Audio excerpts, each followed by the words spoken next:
This is one of the most important parts that you need to remember before you buy or transfer a vehicle, point blank period. Ladies and gentlemen, welcome back to the underground bunker, or otherwise known as the glorified Bunnings car park. In this video, I'm going to be going over absolutely everything you need to know to buy a car in Queensland. This is going to be for the used car market. We're talking about the private, registered, roadworthy, or as is, what to look for, what might be best for you. This is suited for people who are either students who are looking to buy a new car, who don't know anything about buying cars, don't know how to transfer a car, don't know what to look for in a car, don't want to get scammed. This is the video to watch. We're going to be going over 5 things in this video: where to buy, how to buy, what to look out for in terms of scams, going to look at the car, what to look for, and eventually transferring the car into your name. Point 1, where to buy. So firstly, most people are going to be using Facebook Marketplace. There's a lot of cars, you can get a bargain, they're cheap, but it's also home to some scammers and some dodgy players, so keep that in mind. Number 2 would be Gumtree. Now, Gumtree has slowed down quite a bit. A lot of people just find the ease of using Facebook Marketplace to upload their stuff much better, so that's where you will get a lot of traffic, and Gumtree has a lot of dealers on it, and it is quite slow to update the ads. Car sales. So on car sales, you will have a lot of your expensive cars, your dealers, high-end vehicles, new cars, this kind of stuff to look out for. So these are the 3 places where you want to go and have a look. So those are the 3 places you can buy a car, jump over, have a look at them all, and then you can kind of work out what you're trying to do, because it's very different if you've got a budget of $5,000 to $50,000 of what you can buy, what are your options, this kind of thing.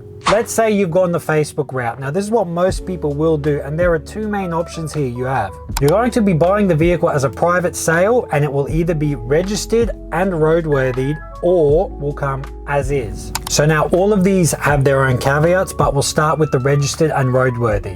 The benefits of buying a registered and roadworthy car is you can transfer it straight away, you can drive it away after you've transferred it, you know it as a roadworthy, so at least someone has looked over it in terms of meeting the Roadworthy Certificate, because remember, a roadworthy is a minimum safety inspection to have the vehicle on the road. Whereas as is, you're buying a vehicle unregistered, unroadworthy. So what does this mean? So you'll either need to tow it away, that is get a tow truck, a car trailer, something like this, or you can get an unregistered vehicle permit. But keep in mind, you cannot just put this on anything, although technically you can, but there are standards, as in it needs to be in half decent condition to get on the road and move from point A to point B. It can't be bellowing smoke, the lights need to work, it can't just be pissing oil out, this kind of stuff. This is one of the things that you might want to keep in mind before spending the money to move it via the unregistered vehicle permit. Another point is, because it's unregistered, you will need a roadworthy certificate. When you have someone come out and inspect it, they will tell you what it needs. Now, obvious points are things like tires, brakes, lights, restraints, cracks in the windscreen, suspension dramas. This kind of stuff is something you need to keep in mind when looking at buying an unregistered, unroadworthy car, to tally up if it's even worth getting, because if you are not mechanically minded, perhaps this isn't the route you want to go. Point 3, we're going to be going over essentially what will be the scams, the roadworthy certificates, PPSR check, and highly recommend taking a mechanic with you. Again, staying on the Facebook Marketplace theme, when you inquire about a vehicle, there is some scammers going on there where, check the profile, you can actually go to the marketplace profile and have a look and see how long they've been there, check out their reviews, check out what they are selling, so then you can kind of get an idea, is this a legit sale or is this a bit dodgy? Some things to look out for in terms of that department in scams are they asking you to give a deposit? Do not do this, especially if you've just inquired and, oh, I've got so much interest, it's just not worth it. There's too much of this going on, so just move on to the next one. If it sounds too good to be true, it probably is. Number 2, if the account was just made in like 2025 and it's got nothing on it, red flag, get out of there. Number 3, you don't normally see this when looking to buy the car. It's mainly when you're trying to sell, but if they're sending you a link to say,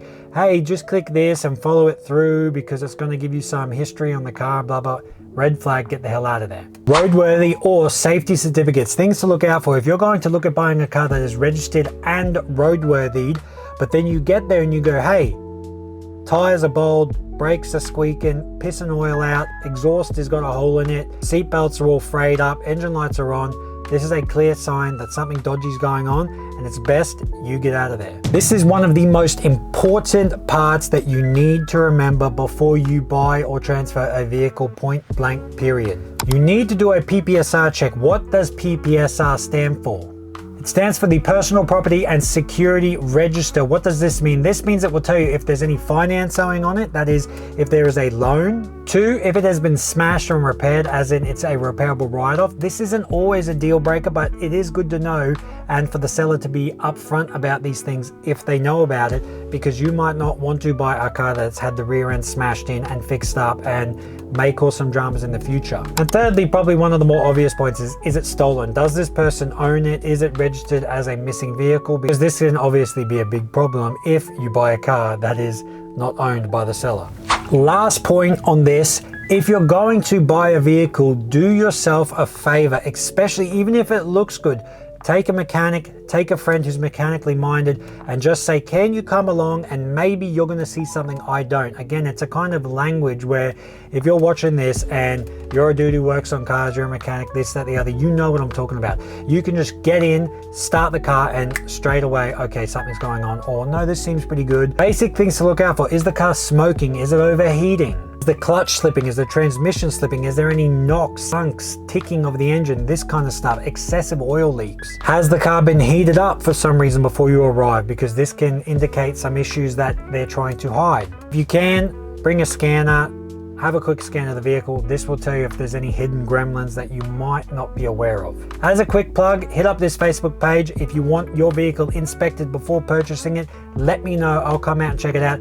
Brisbane, Gold Coast, Ipswich area, we'll look after you. Point 4, now you've messaged them, you have a time to meet up, you're gonna go and check it out. Some things to look for, again, on the premise of it's a Facebook purchase, it's a registered and roadworthy, and now you've done all the checks I've said before in terms of the scamming, checking if there's money owing, this, that, the other. Now we're going to look at the vehicle.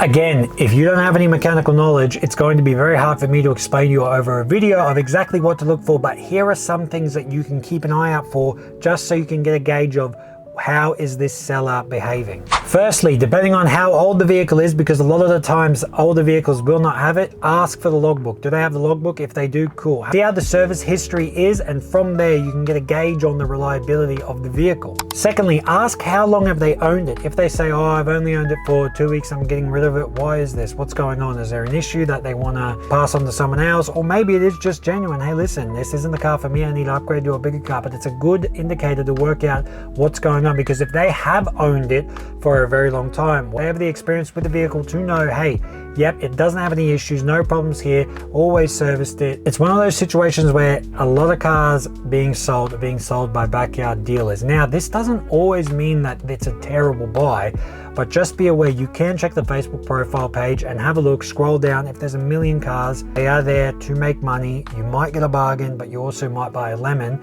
So that's why I say, make sure to take someone with you to have a look who knows what they're looking at.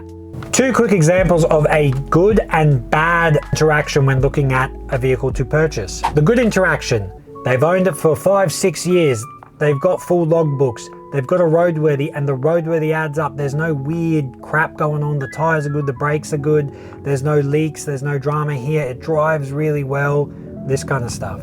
A bad example would be, I've owned it for 2 weeks. You go look around, it's got a roadworthy. Why is it pissing oil out? Why is the suspension bushings all torn up? Why is the engine light on? When you directly ask them a question about the vehicle, hey, does it have a leak? And then you go and look under and it does have a leak.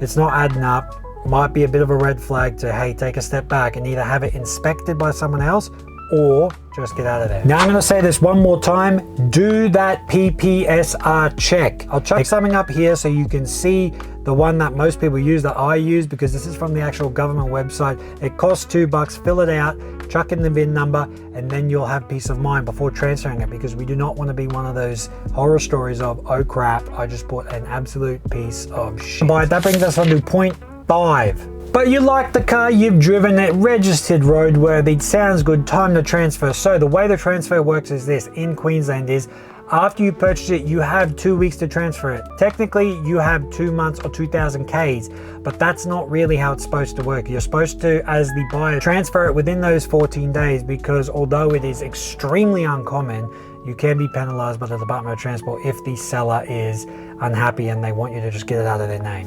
2 ways you can transfer this vehicle. Number 1, you can actually go online right here and the buyer will need to transfer it as the buyer, and then you'll need to transfer it as the seller, and you can pay for the transfer fees, stamp duties, all this kind of stuff. Or you can do the same thing with a paper copy, but it is annoying because then you have to go into the Department of Transport and get that all sorted. Whereas online, it makes it so easy now to just quickly transfer it. You can do the payment over the Department of Transport website, done. A quick note, once you have actually transferred the vehicle to you, you will need another roadworthy before you can transfer it again, unless it's a new registry. That is to say, the vehicle is unregistered, you have just gotten a roadworthy, now you have registered it, now you have one more time you can transfer it to someone else. But what you still definitely want to do is you want to get a receipt, write it out, get a book, and write exactly the deal you're getting on the date, on the time, what the vehicle is, with acceptance from both, because this helps the buyer and the seller.